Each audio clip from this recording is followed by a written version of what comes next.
Hey everybody, Happy New Year and welcome back to the channel. You know, I was thinking back on 2025 and I thought to myself, out of all the baits that I fished, what would I say was the bait of the year for me? Which one would it be? And it didn't take a lot of thinking to figure out what that was. And I'm going to share that with you today and talk to you about why that is and what I did to fish it and become successful with it. So without further ado, the Den Haring 2025 bait of the year is... Drum roll, please. Drum roll.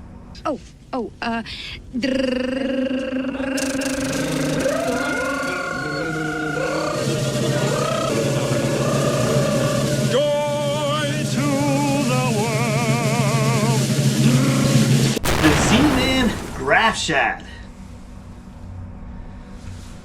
So this bait just was a really great bait for me in 2025. Really enjoyed fishing it. It's a unique bait and I caught a lot of different species on it and a lot of good quality fish.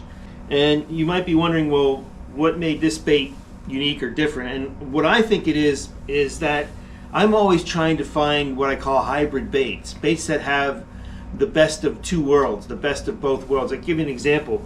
When it comes to minnow fishing, this is a really good one that I like a lot. This is the Demiki Armor Shad, and this would have been my bait of the year for 2024. I caught a lot of fish on it this year as well. So it is a style of bait that you do a style of fishing called Demiki fishing, which is you just let it go down and you can just fish it under the boat and you don't do anything with it. You just dead stick it down there. You just let it hover in the water. You might shake it a little bit and then let it sit and fish come up and eat it. You can also throw it out and fish it on the bottom as a jig, or you can fish it through the water column slowly. You can tap your rod or shake your rod and make it work back as you're reeling it back. So, but it's got this very little, no tail kick. It's just basically a motionless bait going through the water. It doesn't have a lot of motion to it. You have to impart any motion that it might have. Comparing that to this one, this is the Kitech Swing Impact Fat. Now it's got a tail on it, so this one, when you throw this one out and reel it in, this tail is wagging and there's a whole lot of motion going on with this bait as you're reeling it in. And so I like to have a bait that has a little bit of the best of both of these worlds, and for me, I've found that to be the Graph Shad. And the reason is because of two things: the way the bait is set up for where you line tie, and also the tail being the type of tail that it is. This bait has a really unique action. And before I talk any more about it, let me show you some of my more memorable fish catches on this bait in 2025.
So I hope you noticed you don't have to have forward facing to fish this bait. I fished this bait for most of the year without forward facing sonar and caught all kinds of fish on it.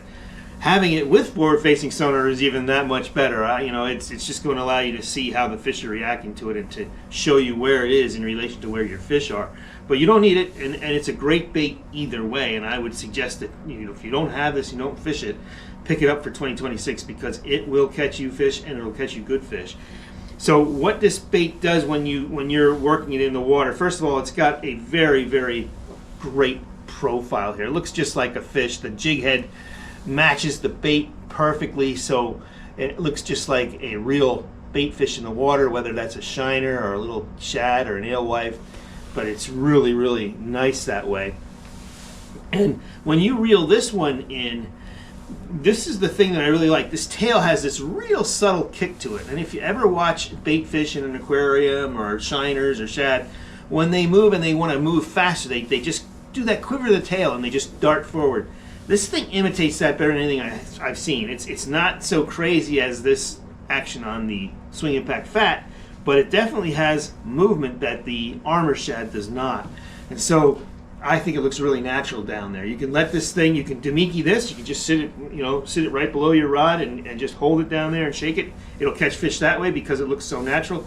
And because of the way the line tie is, and we'll go into this in a little more detail soon, it'll always stay horizontal in the water. In other words, the bait won't be this way or this way. This line tie forces the bait to be horizontal in the water because it's Elastec, so it's got that floating aspect to it, plus the line tie comes through the middle of the head of the bait, so it keeps it horizontal this way, and it makes your whole presentation horizontal whether you're casting it out or having it right under the boat.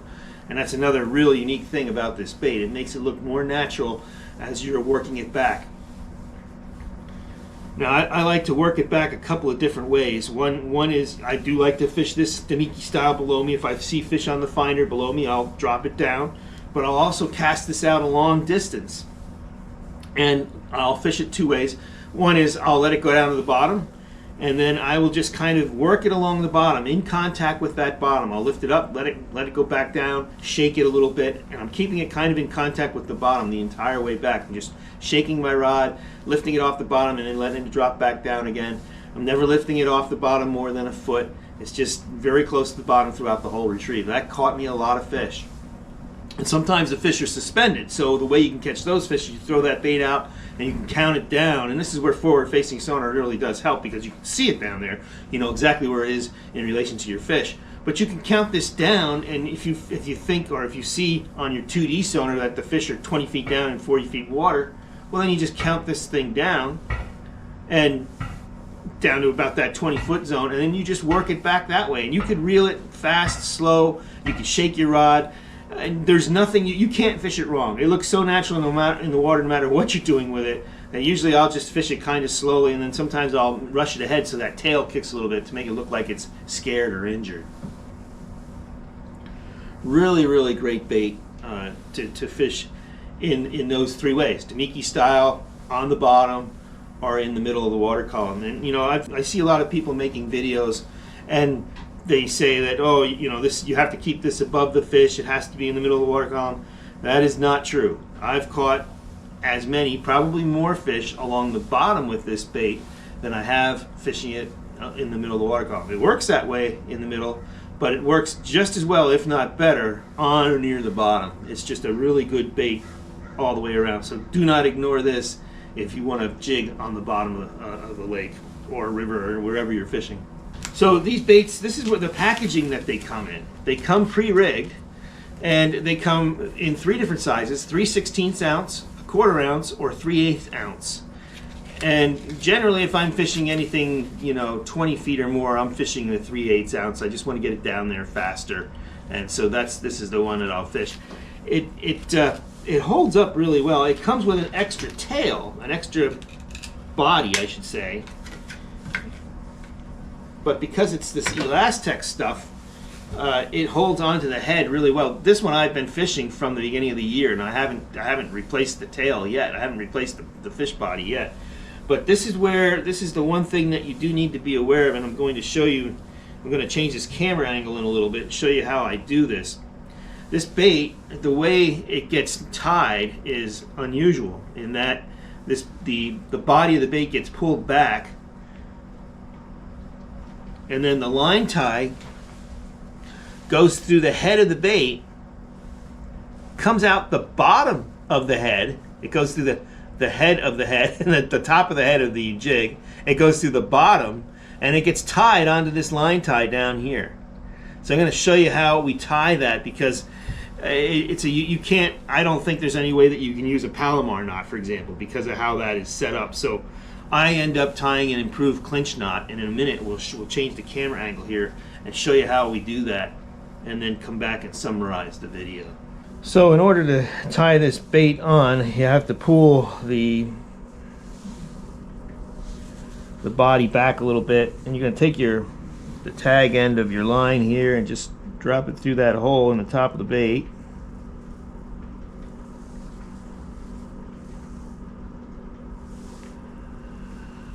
It comes out the bottom, and then you're going to have to tie it to this eye down below. So I like to have a lot of extra line for this because I'm going to use it. You can't tie a Palomar the way this is set up, so I'll use an improved clinch knot. So put that line through there.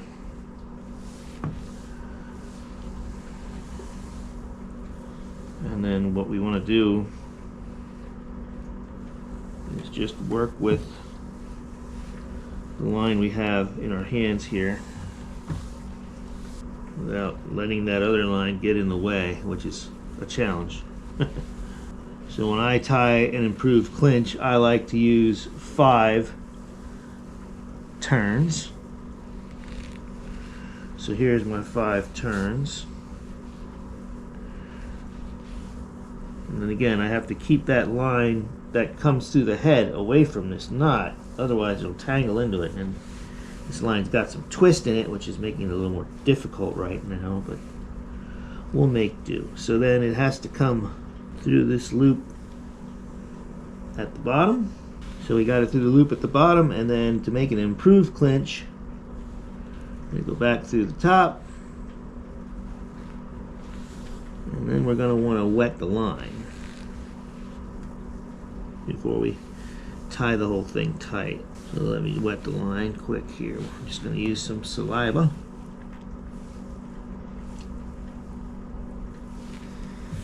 There we go. And start cinching this thing down.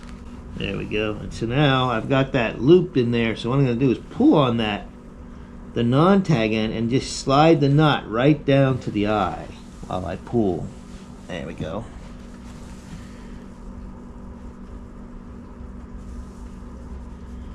And now I want to make sure that those loops are not cutting into each other. And there we go.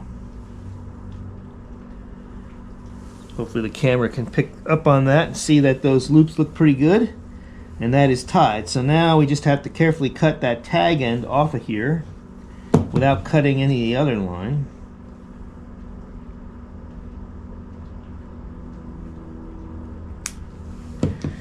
And now we just pull it through the top. Pull the line through the top like so. And then we're just going to position that so that the knot, see how that knot goes right to the loop and right to where it comes through the hole. That's how you want it. So it's kind of protected there, so it actually makes that knot a little bit better. And then we want to butt our bait back up onto the hook. Check the hook sharpness. This one's just needs it's pretty sharp. Maybe a pass or two with the nail file, but that's it. Now this thing's ready to fish. You can test it, make sure it's strong, and it is. Alright, so now it's time to talk about some of the basics with rod, reel, and line. So I tried this on a number of different rods throughout the season, and I came to the conclusion that this is the rod I really like to use the most for it. It's a Bass Pro Shops Johnny Morris Signature Series bait caster. I prefer to fish bait casters now. You can throw this on a spinning rod and you'll do just fine with it, so there's no issue there. It's just, this is my preference for fishing this, and it's more to do with carpal tunnel in my one wrist than anything else. But this is the important part. This is a medium action rod. It's a 6'9", 1/4, 1/5/8 ounce baits, The line weight is 8 to 17 power, medium action, fast rod. That medium action, I believe, may be important. And the reason why I say that is because I have friends who have complained about losing fish, and they feel it's because of this short, very short hook shank. There's not a long hook shank here, but there is a pretty good gap. And as long as you keep pressure on the fish, I haven't had this issue, but others have. And for me, my hook to land ratio on this bait is well over 90%, and it has been, especially since using this medium action rod. Others have complained that they lose fish and they don't like the hook arrangement. So think about what rod to use. You might want something that has a little bit lighter action so that you're not pulling the bait too hard when you first set the hook. That is another thing about setting the hook with this. This is not the kind of bait that you want to set the hook like you're ripping their lips off, like you might be fishing a jigging pig. This is more of the kind of thing where, like a swim bait, you want to just lean into the fish when you feel that bite. You just pull back and lean into the fish, and the hook sets itself. It's a very sharp hook. To me, I really like it, and it's worked very well for me. I have a metanium reel on this rod, so I can throw this thing a country mile. You don't need a metanium. You can have any other bait caster of your preference, or spinning reel for that matter. But the line, I do believe, can be important. I have what I think is probably 20-pound test on this. Yeah, it's 20-pound test Power Pro. And for this one, I've chosen 10-pound test Seaguard Basics. And the reason why I went to 10-pound test is because I wanted something that had a little bit more strength in it, because I'm catching big fish. I'm going after stripers right now this time of year and big smallmouth, so I need something that has a little bit of strength to it. But I would also fish this thing just as readily on 10-pound braid down to 8 or 6-pound test fluorocarbon line if I'm fishing a more finesse situation in clear water. The lake I'm fishing right now, the water has got some stain to it. 10-pound test fluoro is fine for that. But if I was fishing extremely clear water, I'd probably drop that to 8-pound test, and maybe in some circumstances even down to 6. Mostly would be 8. 8 or 10 works fine. Again, the deeper the water, the heavier the bait. So right now I have a 3/8 ounce head on here. The nice thing about these baits is the weight of the bait is marked right on the head, so you don't have to guess. You can look and know if it's a 1/4 ounce, 3/16 or 3/8. I like to get it down there quick, and so 3/8 works the best for me most of the time. Now if I'm fishing shallower water, I'll go to a 1/4 ounce, and there might even be situations where I might use a 3/16 if I was fishing real shallow bass, something like that. Well, that's it. That's my bait of the year. Oh, one other thing, you can see it's very subtle, but I did put a little chartreuse on that tail. I like to do that. These baits come in a number of different colors. This one's called IU. This is a real nice color that I like. Another color I like, especially in clear water, is electric shad. That's probably what this one is here. It's just a little beat up. Both these, they don't have a bad color. All the colors that they have here, they have some whites and some pearls. They're all good colors. They all catch fish. But just look at that profile. Can't beat that thing as far as looking like a real minnow or shad for our game fish to eat. A little bit of chartreuse tail there. Sometimes I think that helps attract especially the stripers and smallmouths. And so that's it. Keep it tuned here. We have a lot of good stuff coming in the near future, so looking forward to bringing more content to you. If you like this video and the videos that I'm doing, please like the video, hit that like button, subscribe to the channel, hype the video if you would. And if you want to see a video on how to use these swim baits to catch fish, any kind of fish, take a look at this one right here. Until next time, be safe out there. Hope to see you on the water, and as always, may God bless your fishing endeavors.